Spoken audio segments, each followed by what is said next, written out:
So I've had a purge, so to speak, and this happens periodically, usually when I figure that my camera equipment cupboard is so full that I can't get anything else in it. And at that point, usually I'm starting to think about something else anyway, you know, some new direction or whatever, and I think it's time to have a bit of a clear out. So I've had the spring 2024 clear out, and my approach to this is usually looking at kind of what am I not using now, and what am I not, you know, loving, what am I not enjoying, which piece of equipment do I just not really haven't fallen in love with. So this all started with the Sigma SD15, which I've sold. The DSLR thing, I don't really like the, I just don't like it anymore. I've been mirrorless probably for too long now, and I just couldn't really, whilst I liked the SD15, I enjoyed it as a camera, I couldn't really get on with the whole DSLR mirror flapping about thing. It annoyed me a bit. And the biggest problem, I mean, what I did like about the SD15 was it was rugged, dependable, seemed dependable, and it delivered what I expected it to deliver.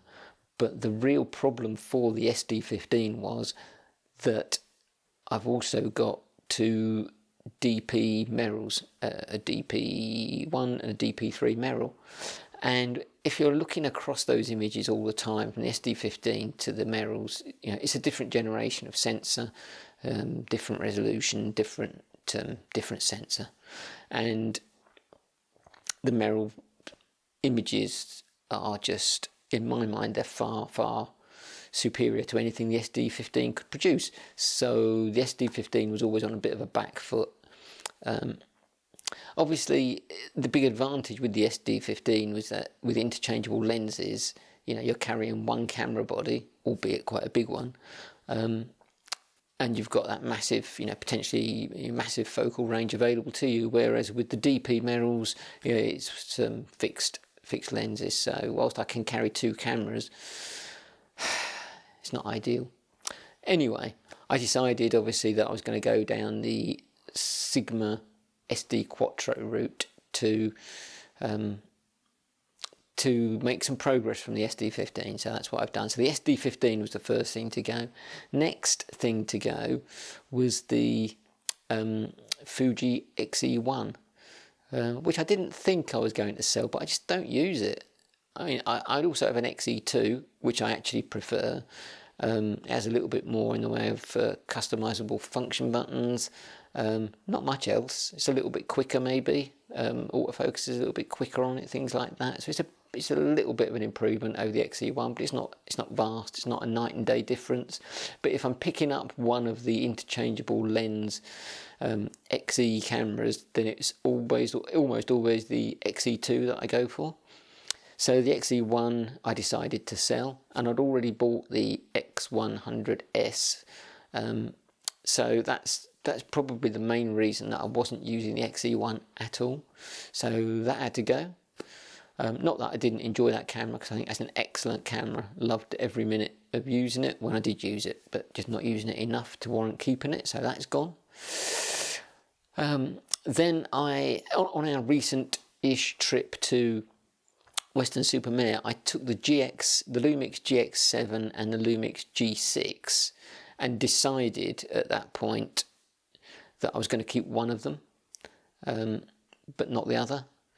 And so it all came down to which one do I prefer. And actually, whilst the GX7 feels like a better camera, you know, it feels nicer in the hand in a lot of respects. It feels like a more premium product. It feels more robust. The G6 feels a bit plasticky and lightweight, but the thing that the G6 does have is the fully articulating screen, so it can do the vlogging duties when needed, and the GX7 can't do that. just because it has the tilt-in screen. So I decided the GX7 was going, so that's gone.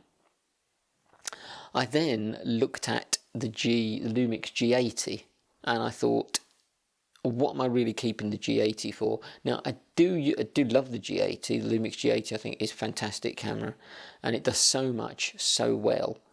And the biggest problem for the G80 for me is that I also have the Olympus E-M1 Mark II, which I'm in focus, which I'm filming on now. And speaking of focus, obviously that's the big issue with the G80, is that video autofocus is hopeless. So it's always manual focus for video, which is okay. You know, I'm not complaining about that. You don't buy a Lumix G80 thinking that you're going to have a wonderful experience with regard to video autofocus, because you're not. So the only thing I was really using the G80 for, apart from occasional trips out, I was using it for doing this 4K crop video thing, where you can set it up as a start point and end point, and I used it all the time for YouTube videos, and I'll miss that. However, having decided that the G80 wasn't going to keep it because it's not doing enough for me, so I sold the G80 with the 12-60 kit lens, and I'm going to have to make my own slider now. But that's another little project I can undertake. So I've got a little project.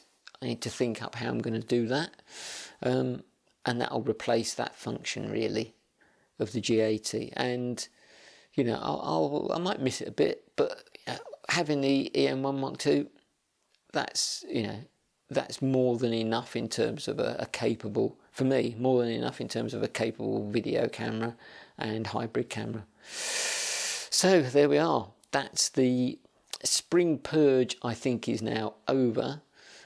So outgoing, we had the Sigma SD15, the Fuji X-E1, Lumix GX7, Lumix G80, and the Pentax, most of the Pentax lenses that I'd built up when I had the K5. So that's all gone, and incoming we've had the Sigma SD Quattro, the Fuji X100S, and some Sigma SA mount lenses for the Quattro.